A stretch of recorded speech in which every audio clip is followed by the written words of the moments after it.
नमस्कार, स्वागत है आप सभी का हमारी इस बेहद खास पेशकश में इंडिया इन्वेस्टर वीक। और इस पूरे हफ्ते हमने मनाया है इंडिया इन्वेस्टर वीक इस शो पर, जहां पर हमने आपको बताया है कि एक निवेशक होने के नाते, या अगर आप एक निवेशक बनना भी चाहते हैं, जो कि हर शख्स को बनना चाहिए क्योंकि हर किसी की एक आर्थिक ज़िंदगी होती है, एक आर्थिक सफ़र होता है जो उनको तय करना होता है, उसके लिए क्या क्या ज़रूरी है आपके लिए प्लानिंग के लिहाज से, रणनीति के लिहाज से, ये सब चीज़ें हमने इस पूरे हफ्ते चर्चा में शामिल की है। और आज एक बेहद खास शो हम लेकर आए हैं जो कि आपके रिटायरमेंट को लेकर है, और रिटायरमेंट को लेकर जो लोगों की सोच है, समझ है, उसमें बदलाव को लेकर है।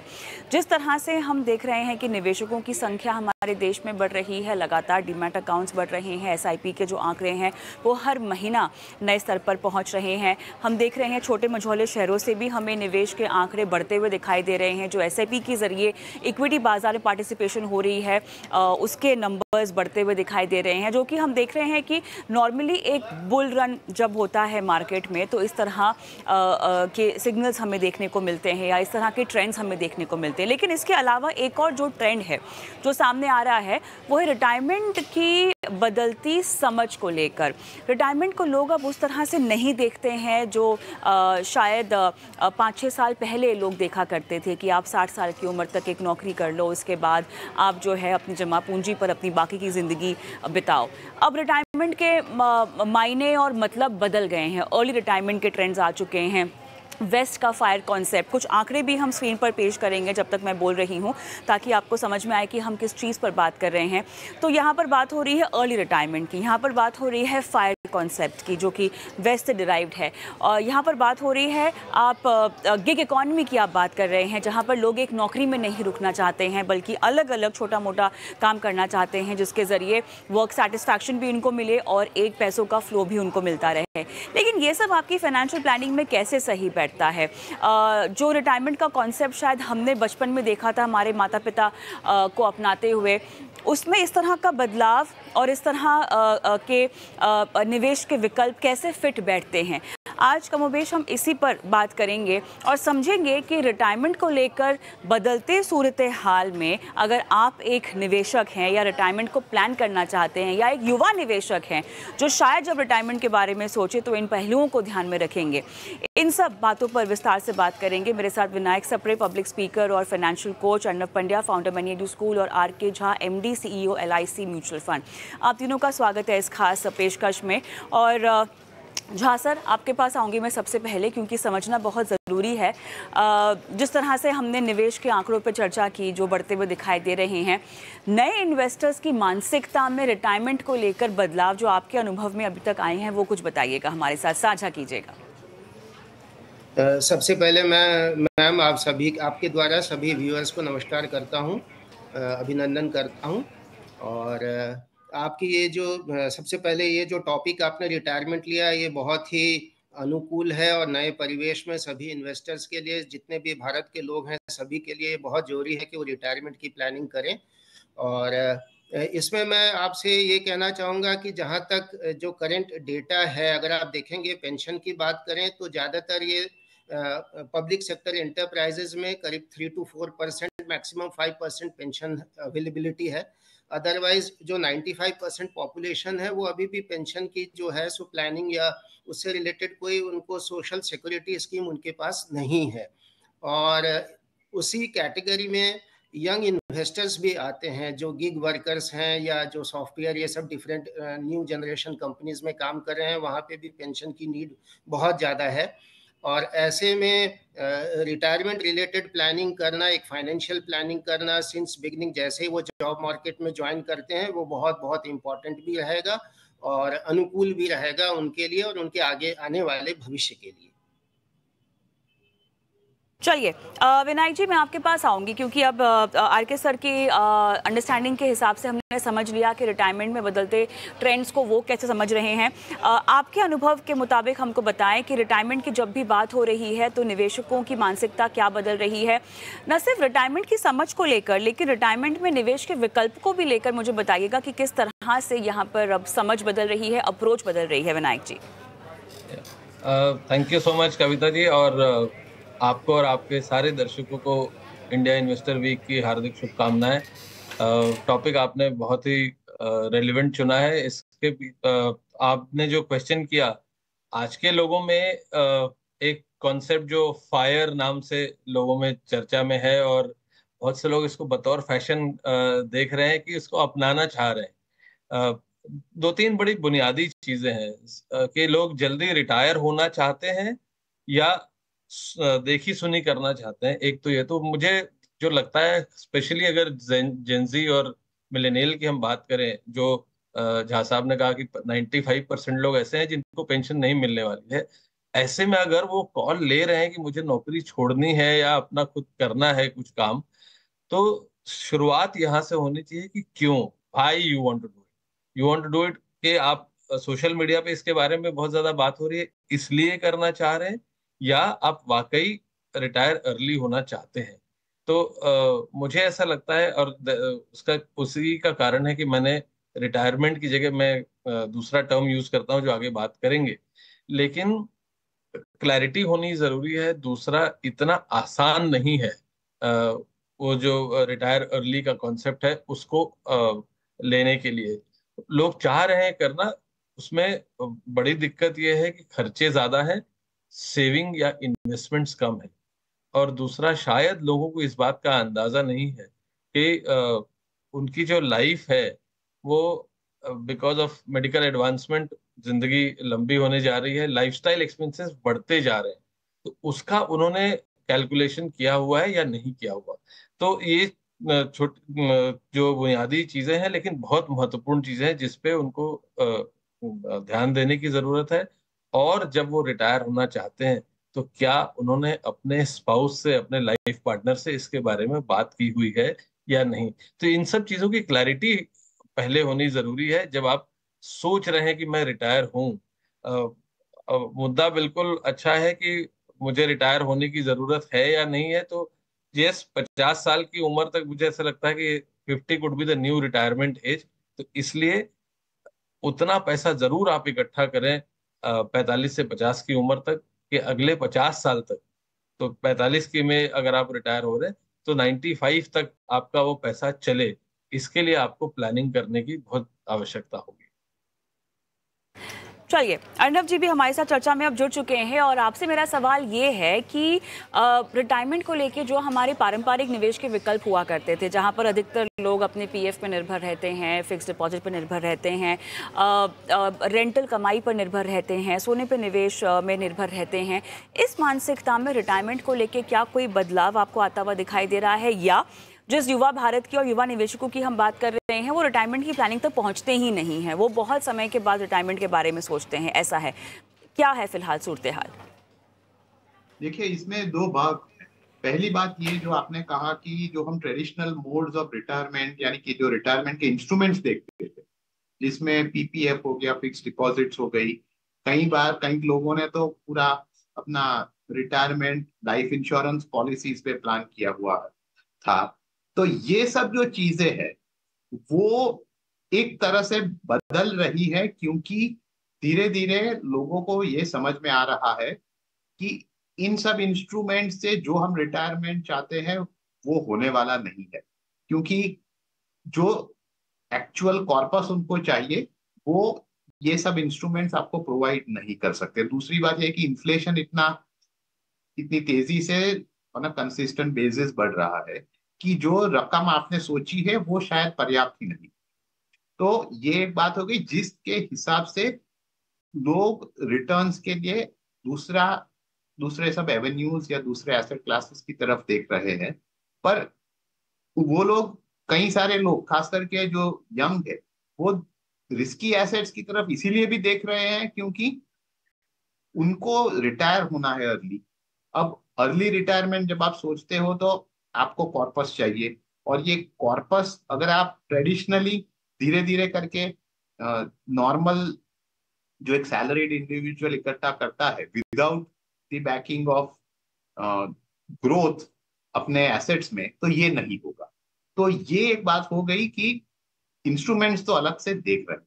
अब दूसरी बात जो आपने कही कि ये क्या जो यंगस्टर्स है, तो यंगस्टर्स ने, कई लोगों ने बहुत कुछ सोचा हुआ है कि हम रिटायर होंगे अर्ली, पर इनमें से बड़ी मात्रा में लोगों ने ये सोचा नहीं है कि रिटायरमेंट का जो ख्याल है अच्छा है, लेकिन जो एक लंबा पीरियड होगा विच इज अल्टीमेटली आपके वर्किंग एज का 2 या 3 टाइम्स का पीरियड होगा। मान लीजिए कि आपने 15 साल काम किया और अगर आपका रिटायरमेंट के बाद का लाइफ स्पैन 45 ईयर्स है, तो क्या इस छोटे समय में आपने इतना पर्याप्त अमाउंट रखा हुआ है जो आपको इतने लंबे समय तक चलेगा, ये सोचा नहीं।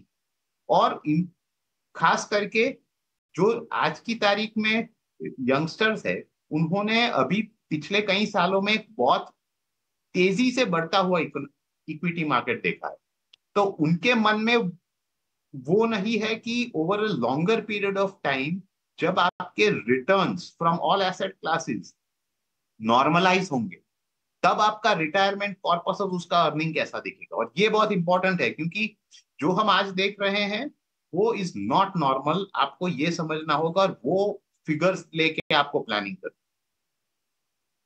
तो मेरे ख्याल से एक संगम यहाँ पर है। आपके जो ट्रेडिशनल कॉन्सेप्ट्स हैं उसमें अगर आप कुछ नया भी ट्राई करना चाहते हैं, उससे मिक्स करके आपके लिए जो रणनीति सही है उस पर आपको काम करना है। लेकिन झा सर, अब थोड़ा सा हम युवा निवेशकों की मानसिकता की बात करते हैं, जो हम चर्चा में शुरुआत से शामिल कर ही चुके हैं इस पहलू को। और उनकी जो एपेटाइट है रिस्क उठाने की, उनकी जो एपेटाइट है इन्वेस्टमेंट्स को समझने की, वो मेरे ख्याल से अगर हम नए तरह के निवेशकों को कुछ जनरेशन्स के पहले के साथ कंपेयर करें तो उसमें एक नयापन है, ज़्यादा समझ भी है, और एक इन्वेस्टमेंट को लेकर जो रोड मैप चाहिए होता है वो उनमें काफ़ी बेहतर भी दिखाई दे रहा है। लेकिन फिर भी जब हम क्रूशल गोल्स की बात करते हैं, रिटायरमेंट जैसे लक्ष्य की बात करते हैं, तो उसमें उनकी एस्पिरेशंस बहुत ज़्यादा आ जाती है। जो हम युवा देख रहे हैं आजकल, वो अगर अर्ली रिटायरमेंट की बात कर रहे हैं तो वो सिर्फ जॉब से छुटकारा चाहते हैं, लेकिन उसके बाद उन्हें बनना है एंटरप्रेन्योर। हम युवाओं की बात कर रहे हैं जो कि अपने लिए घर नहीं खरीदना चाहते हैं, जो शायद अपने लिए पूरी ज़िंदगी रेंट पे रहना सही समझते हैं। हम ऐसे युवाओं की बात कर रहे हैं शायद जो बहुत ज़्यादा फैमिली प्लानिंग में विश्वास नहीं रखते हैं, शादी करेंगे और शायद मियाँ बीवी दोनों अपने ज़िंदगी में खुश रहना चाहते हैं। इस तरह की भी सोच की बात कर रहे हैं, इस तरह की भी माइंडसेट की बात कर रहे हैं। तो जब आप रिटायरमेंट जैसे कॉन्सेप्ट को इस बदलते हुए लाइफस्टाइल से कंपेयर करें, तो कहाँ क्या गलत है और कहाँ क्या सही है, कैसे बैठती हैं चीज़ें? मैम, सबसे पहले जो कॉन्सेप्ट है फायर का, और जो कि मोस्टली इम्पोर्टेड आइडिया है ये, मैं आपसे ये कहूँगा कि वेस्टर्न कंट्रीज़ के लिए हो सकता है ये फायर कॉन्सेप्ट सही हो या लाजमी हो, लेकिन अगर हमारे देश की बात करें तो यहाँ अभी भी ये पूरी तरह से इसको अपनाया नहीं जा सकता है, क्योंकि बहुत सारे लिमिटेशंस हैं। सबसे इम्पॉर्टेंट है कि हम अपने पेरेंट्स को नहीं छोड़ सकते हैं। उनकी रिस्पॉन्सिबिलिटी एज ए, अगर हम बच्चे हैं तो हमारी शादी भी हो गई है, अगर हम इंडिपेंडेंट भी रहते हैं तब भी हम अपने पेरेंट्स की को जो है उनकी वेलबींग की हर समय हमारी चिंता बनी रहती है। दूसरी चीज़ है कि जो लिविंग एक्सपेंसेस हैं वो भी, जो इन्फ्लेशन का जो रेट है वो भी कहीं ना कहीं हमारे इनकम को इम्पैक्ट करता है। और तीसरा आपने कहा कि हाँ, लेकिन घर जो है बहुत लोग रेंटल रहना चाहते हैं, लेकिन ऐसी भी बात है कि बहुत सारे लोग घर लेना भी चाहते हैं, they want to purchase house. और कहीं पे घर लेना, फ्लैट लेना, घर लेना, ये सब जो है सो बहुत ही costly and it is beyond means also. और इनफैक्ट मैं आपको बता दूं, छोटे शहरों की भी जो कॉस्ट ऑफ फ्लैट है वो आजकल बड़े शहर मेट्रो को ही वो लोग भी फॉलो करने लगे हैं। तो कहने का तात्पर्य है कि जो इनकम की या एक्सपेंसेस की जो लाइफस्टाइल है, जो भारत, जो हम लोग की कंट्री की जो सामाजिक व्यवस्था है या परिवार की जो व्यवस्था है, उसमें फायर कॉन्सेप्ट को बहुत ज़्यादा लागू करना संभव नहीं है। लेकिन जो दूसरी चीज़ बहुत इम्पॉर्टेंट है, सबसे इम्पॉर्टेंट है कि अवेयरनेस होना, अवेयरनेस बढ़ाने की ज़रूरत है और अंडरस्टैंडिंग बढ़ाने की ज़रूरत है। इसमें आपके जैसे प्रोग्राम्स बहुत इम्पॉर्टेंट है।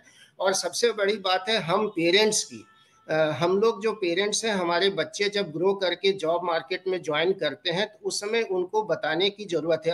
अपनी एग्जांपल हम दे सकते हैं, हमारी पर्सनल क्या एग्जांपल है, हम लोगों ने रिटायरमेंट के लिए आगे कैसे अपना भविष्य सुनिश्चित किया है, ये सब हम लोग बता सकते हैं, गाइड कर सकते हैं। और अगर हमें वो कैपेबिलिटी नहीं है, मान लीजिए हम उतना डीप नहीं जा सकते हैं या उतने डिटेल में नहीं बता सकते हैं, तो वैसे में किसी MFD का, किसी फाइनेंशियल एडवाइजर का, किसी LIC एजेंट का भी साथ में हेल्प लेके प्रॉपरली नए जो हमारे घर में अपने बच्चे हैं उनको हमको प्रॉपरली एजुकेट करने की ज़रूरत है और अवेयरनेस बढ़ाने की ज़रूरत है, क्योंकि ये तो फैक्ट है, जैसा कि दूसरे पैनलिस्ट भी बता रहे हैं कि बहुत इम्पॉर्टेंट है कि एक फाइनेंशियल प्लानिंग रिटायरमेंट की दृष्टि से करना चाहिए। और यही नहीं, इसके जो की कंसर्न्स हैं कि लॉन्जेविटी रिस्क एक बहुत बड़ी बात है।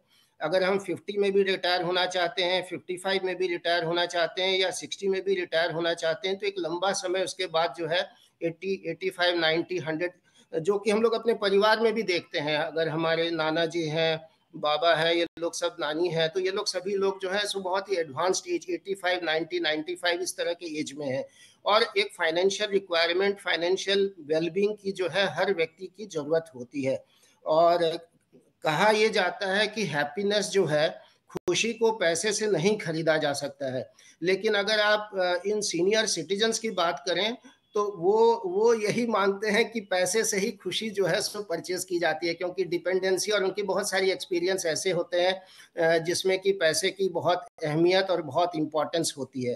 तो मैं ये आपके द्वारा सभी व्यूअर्स से ये कहना चाहता हूँ जो नए जॉब मार्केट में आ जाए हैं, आज अपनी जॉब शुरू करने वाले हैं, 2-4 साल हुआ है या नहीं शुरू किए हैं, अपने पेरेंट्स के साथ डिस्कशन करें, अपने फ्रेंड्स के साथ डिस्कशन करें, अपने किसी एडवाइज़र को साथ में लें और एक प्रॉपर रिटायरमेंट प्लानिंग करने की बहुत ज़्यादा आवश्यकता है, क्योंकि वही जो है सो एक लॉन्ग टर्म में एक अच्छी फाइनेंशियल वेल्थ जो है हमारे लिए और हमारे स्पाउस के लिए बना के खड़ी करती है। बिल्कुल। विनायक सर, RK सर की बात को आगे ले जाकर मैं चाहती हूँ कि पेरेंट्स को अब किस तरह की इन्वॉल्वमेंट दिखानी चाहिए और किस तरह की हैंड होल्डिंग दिखानी चाहिए। देखिए, माता पिता आपके प्रथम टीचर्स होते हैं और आपके प्रथम गुरु होते हैं। अब ऐसे में माता पिता अगर थोड़े से भी जागरूक हों और जिस तरह के इन्वेस्टमेंट्स में बदलाव की हम बात कर रहे हैं, समाज में बदलाव की हम बात कर रहे हैं, थोड़ी बहुत अगर माता पिता इस बात की समझ रखते हैं तो कैसे अपने बच्चों की हैंड होल्डिंग कर सकते हैं, कैसे उन्हें आगे की राह इस बदलते वक्त को ध्यान में रखते हुए दिखा सकते हैं। जी, तो ये आप माता पिता, ये जेनजीज के माता पिता की बात कर रही हैं, करेक्ट? जी जी जी। सो जो फॉर एग्जांपल अगर मैं जेनजीज के पेरेंट्स की बात करूं तो झा जी जैसे हो गए या मेरे जैसे लोग हो गए, शायद उनकी बात है, तो उनमें से ज्यादातर लोग पेंशनर नहीं होंगे। लेकिन एक चीज उनको अपने बच्चों को जरूर ये बताने की जरूरत है कि जो एक हवा चली है फायर की, उसके बजाय अगर आप फाइल पे फोकस करें, which is financial independence life at ease, के आपको इंडिपेंडेंस, फाइनेंशियली इंडिपेंडेंट मिल सकती है, लेकिन उसके बाद भी आपको काम करने की जरूरत पड़ेगी। काम वो करें जो आप अपनी शर्तों पे कर सकते हैं, अपनी पेस पे कर सकते हैं। तो जैसे मैंने पहले कहा कि ये अदरवाइज अगर हम फायर का एग्जांपल ले, रिटायरमेंट अर्ली का, तो एक 40 साल का व्यक्ति अगर आज 6 करोड़ रुपए लेके 6 करोड़ का कॉर्पस 40 साल की उम्र में बनाना लगभग असंभव है नौकरी के जरिए, तो भी वो पैसा 50-51 साल तक चले। जिस तरह से लॉन्जिविटी बढ़ती जा रही है वो करना थोड़ा मुश्किल हो जाता है। दूसरी बात यह है कि आज की डेट में अगर हम ज्यादातर युवाओं से जब बात करें, और ये मैं अपने व्यक्तिगत अनुभव से बता रहा हूँ, कि लोगों को इस बात की प्रॉब्लम नहीं है कि वो नौकरी से परेशान है, इस वो एक बड़ा कारण नहीं है। उनका मेन परेशानी का सबब ये है कि वो नहीं कर पा रहे हैं जो वो करना चाहते हैं। तो अगर एक कंफर्टेबल कॉर्पस वो क्रिएट कर लेते हैं, उसके बाद वो अपनी मर्जी का काम कर सकें, जहां पे कि वो अपनी पेस अपने हिसाब से डिसाइड करें काम की, तो ताकि वो अपने हेल्थ पे और वेल्थ पे दोनों पे ध्यान दे सकते हैं। दूसरा, they need to calm down a bit. Social media पे जो शोर मचा हुआ है उस पे न जाके वस्तु स्थिति जो है, जो एक्चुअल जरूरती, जो एक्चुअल रियलिटी जो है उसको फोकस करें, उसको फेस करें, तो उनको आइडिया लगेगा कि, क्योंकि आज की डेट में भी बहुत सारे लोग ऐसे हैं जिनको लगता है कि अच्छा रिटायरमेंट मान लीजिए 40 साल तक है। अर्णव जी ने बहुत सही बात कही कि आपकी वर्किंग एज से डबल से भी ज्यादा वक्त आपको रिटायरमेंट के साल में बिताना है। तो आपको क्या उस बात की क्लैरिटी है कि आप करेंगे क्या। और मैं दोबारा से बात कर रहा हूँ, स्पेशली वो लोग जो शादीशुदा हैं और सोच रहे हैं फायर कॉन्सेप्ट के बारे में, इससे इस पर बहुत ज्यादा विचार करने की जरूरत है। स्पेशली अपने स्पाउस के साथ जरूर बात करें कि, क्योंकि इवेंचुअली आप दोनों को साथ में ज्यादा रहना पड़ेगा उसके बाद, क्योंकि आपके ज्यादातर दोस्त जरूरी नहीं है कि वो फाइनेंशियली फ्री हो चुके होंगे। तो ऐसे में जब आपको साथ में रहना है तो जिंदगी भी सुखद होनी जरूरी है। तो ये छोटी छोटी बुनियादी बहुत इंपॉर्टेंट बातें हैं जिसपे विचार करने की जरूरत है। और जो मैंने आपको 6 करोड़ का एक आंकड़ा दिया कि 6 करोड़ रुपए अगर आप कॉर्पस क्रिएट कर भी लेते हो और अज्यूम करें हम कि 10% उस पे आपको रिटर्न मिलेगा, जो एम्बिशियस रिटर्न है, मैं आपको कंजर्वेटिव नंबर नहीं बता रहा हूँ, और हर साल आप 5% से विड्रॉ करते हैं और इन्फ्लेशन पकड़ते हैं कि हर साल 5% से अधिक से आप विड्रॉ कर पाएंगे। जैसे पहले साल मान लीजिए आपने 30 लाख रुपए निकाले 6 करोड़ पे, अगले साल आप 30 लाख प्लस 5%, क्योंकि इन्फ्लेशन बढ़ता जाएगा, आप निकालेंगे तो भी वो पैसा सिर्फ 52 साल तक बचेगा, तो जो कि सफिशिएंट नहीं होगा शायद। तो इसलिए वो फायर के कॉन्सेप्ट में पढ़ने की बजाय मैं सजेस्ट करूंगा कि अगर आप financial independence life at ease फॉर्मूले पे ध्यान दें, वो ज्यादा इंपॉर्टेंट है। और जो बात अभिभावकों की है, उनको अपने बच्चों की जो फास्ट पेस थिंकिंग है उस पे थोड़ा सा स्पीड ब्रेकर लगाने की जरूरत है, और उसको उनको थोड़ा सा गणित करके दिखाएं तो उनको एक अंदाजा लगेगा। क्योंकि जो बच्चा, जब उनका जो बालक है, जो संतान है, जब वो 60 साल की होंगी तो हो सकता है उसके पेरेंट्स 90 साल के आसपास के होंगे, और उसी लड़के को इन दोनों की भी तीमारदारी, इन दोनों की भी ख्याल रखना पड़ सकता है। तो ऐसे में वो कॉर्पस जो आज 6 करोड़ भी दिख रहा है वो शायद कम पड़ जाए। तो इन सब बुनियादी बातों को ध्यान में रख के फिर डिसीजन लीजिए। और मैं ये इस बात इसलिए भी कह रहा हूँ कि मैं कम से कम ऐसे 5 लोगों को जानता हूँ जिन्होंने इस उत्साह में नौकरी तो छोड़ दी, लकीली उनको 2 साल बाद जॉब लग गई, लेकिन देन दे रियलाइज ये नौकरी छोड़ने के बाद कि नहीं, ये उनके बस की बात थी नहीं।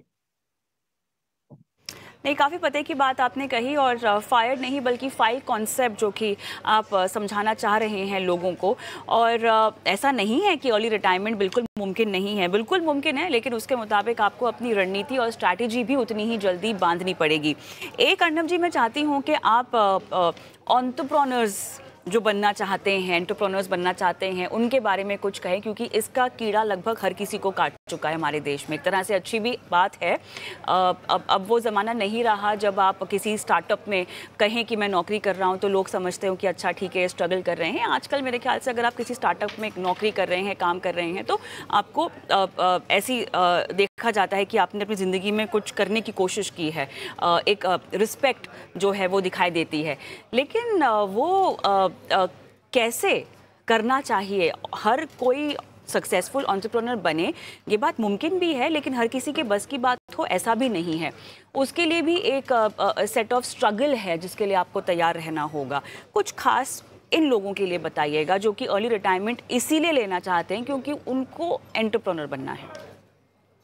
देखिए, इसमें भी वही बात है कि आजकल जो स्टार्टअप है उसको थोड़ा ग्लैमराइज किया गया हुआ है, इसीलिए काफी सारे लोगों को इसलिए कुछ नया शुरू नहीं करना क्योंकि उनके पास एक बहुत अच्छा आइडिया है, या उनको ये लगता है कि मैं एक एम्प्लॉय नहीं, एक एंटरप्रेन्योर या ओनर की तरह मेरा माइंडसेट है।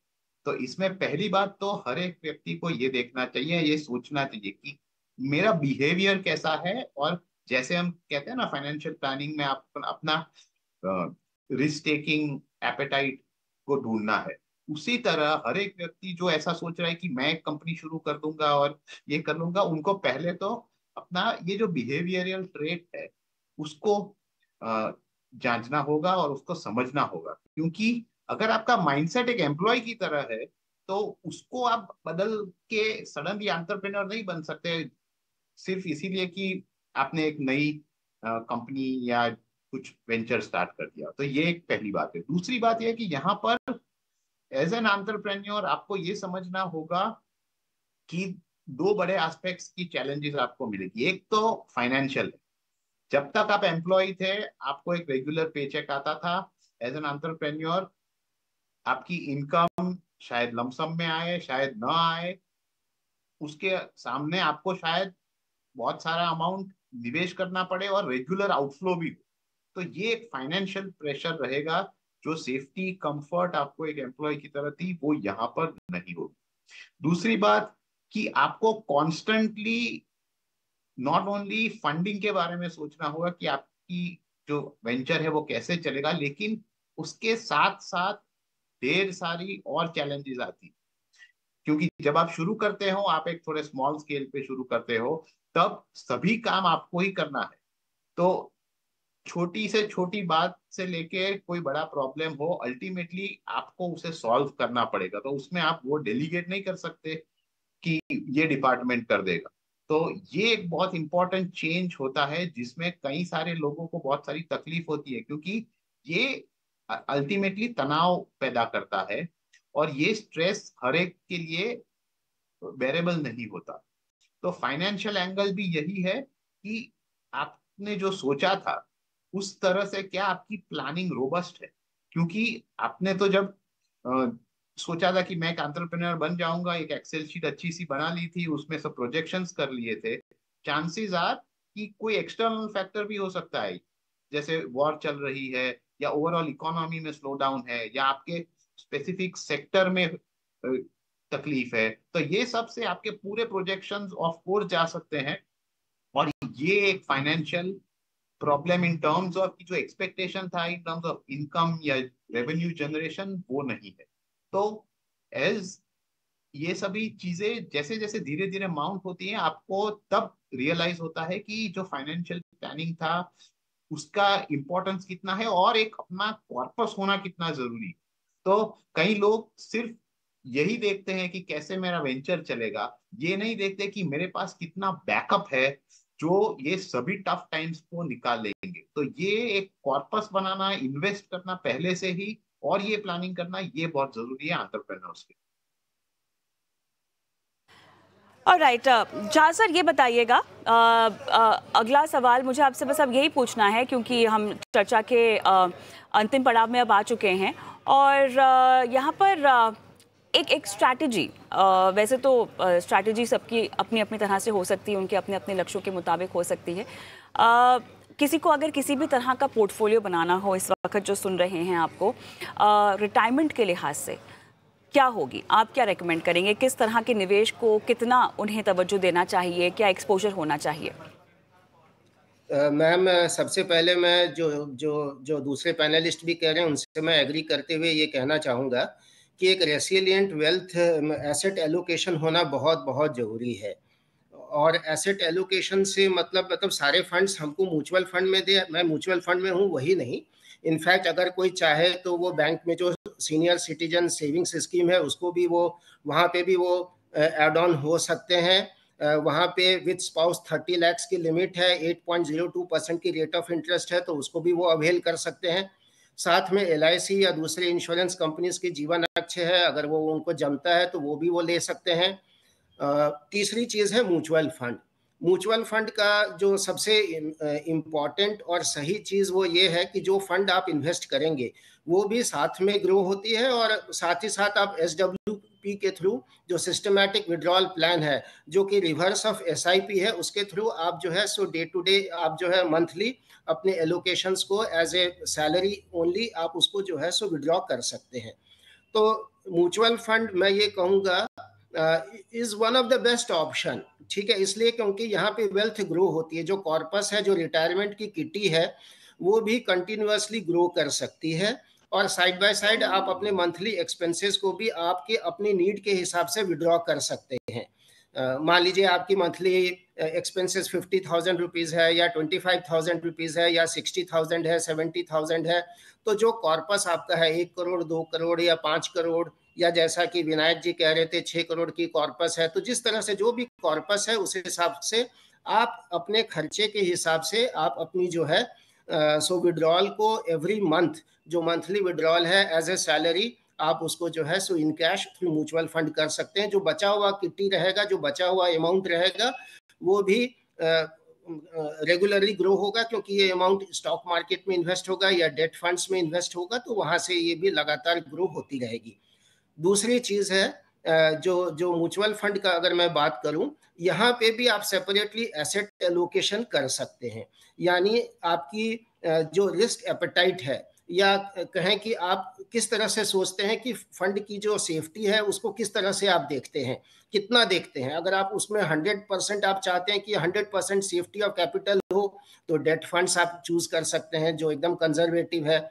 या थोड़ा सा आप ये चाहते हैं कि हमको एफडी प्लस 6% रिटर्न, 5-6% की रिटर्न हो, तो आप हाइब्रिड स्कीम्स में या बैलेंस एडवांटेज फंड ये सब को आप कंसिडर कर सकते हैं। या थोड़ा सा और आप रिस्क टेकिंग एपेटाइट अगर आप में अच्छी है, तो एलोकेशन आप जो है सो इक्विटी, डाइवर्सिफाइड इक्विटी फंड्स में भी आप जो है एक सर्टेन पोर्शन अपने फंड का जो है सो वहां पे भी आप रख सकते हैं, जिससे कि फंड भी आपकी जो है एक अच्छी उसकी भी ग्रोथ होगी। और जो SWP है, जो सिस्टमैटिक विड्रॉल प्लान है, 5%, 6%, 7% या मल्टीपल SWPs जो है वो भी आप उसको भी अवेल कर सकते हैं। सबसे अच्छी बात जो मुझे लगी है जो म्यूचुअल फंड से रिलेटेड, 2-3 चीजें। एक तो मैंने कहा जो कॉर्पस है वो भी साइड बाय साइड ग्रो हो सकती है। दूसरी चीज क्या है कि जो पैसा मंथ के एंड में बच जाएगा, आप उसी फोलियो में उसको रेमिट भी कर सकते हैं, जमा भी कर सकते हैं, एड ऑन भी कर सकते हैं, टॉप अप भी कर सकते हैं। तो इस तरह से आपकी फंड की जो एक हेल्दी जो उसकी वेल्थ की जो किट्टी है वो हेल्दी लेवल पे बना रहे, तो वो भी वहाँ पे आपको जो है बहुत सपोर्ट करेगी। उस फैमिली को, हस्बैंड और वाइफ को, जो स्पाउस हैं, दोनों को बहुत ही अच्छे से सपोर्ट करेगी फॉर ए लॉन्ग टर्म। और अगर उसको ठीक से अगर यूटिलाइज किया जाए in a reasonable proportionate manner with proper asset allocation, debt funds हो या हाइब्रिड फंड्स हो, इक्विटी फंड का उस रेशियो में 25%, 20% और 50%, तो एक लॉन्ग टर्म के लिए एक अच्छी जो है सो बहुत ही अच्छी उनकी जो सेफ्टी ऑफ कैपिटल है, लिक्विडिटी, ये तमाम चीज़ों हो, या उनकी जो एक्सपेंसेस हैं, लिविंग एक्सपेंसेस हैं, या hospitalisation, mediclaim related, hospital related कोई भी एक्सपेंसेस हैं, मेडिसिन, ये सब की रिक्वायरमेंट है, उसको भी बहुत अच्छे से उसको भी जो है कैरी ऑन किया जा सकता है। चलिए, तो यहाँ पर आपके पास निवेश के विकल्प भी हैं और रिटायरमेंट जैसे सबसे अहम लक्ष्य को लेकर अगर आपके पास सही समझ है तो आप इन तरह के निवेश विकल्प का फ़ायदा भी उठा सकते हैं। लेकिन जैसा कि चर्चा में अब तक काफ़ी हद तक हमने इस्टेब्लिश कर दिया है, दर्शकों को ये समझा दिया है कि ट्रेंड्स भले ही बदल रहे हैं, लेकिन इस बदलते ट्रेंड में आपको फ्लो नहीं होना है। आपको अपनी प्लानिंग करनी है, आपको अपनी ज़रूरतें समझनी है और अपनी रिटायरमेंट को लेकर क्या आपके मापदंड है, किस तरह की ज़िंदगी आप गुजारना चाहते हैं, इन तमाम बारीकियों पर फोकस करते हुए, इन पर अध्ययन करते हुए अपनी निवेश की रणनीति बनानी है। इंडिया इन्वेस्टर वीक के इस बहुत ही खास एपिसोड में आप तीनों ने शिरकत की, दर्शकों का मार्गदर्शन किया। बहुत बहुत धन्यवाद आप तीनों का। नमस्कार। Thank you. थैंक्स।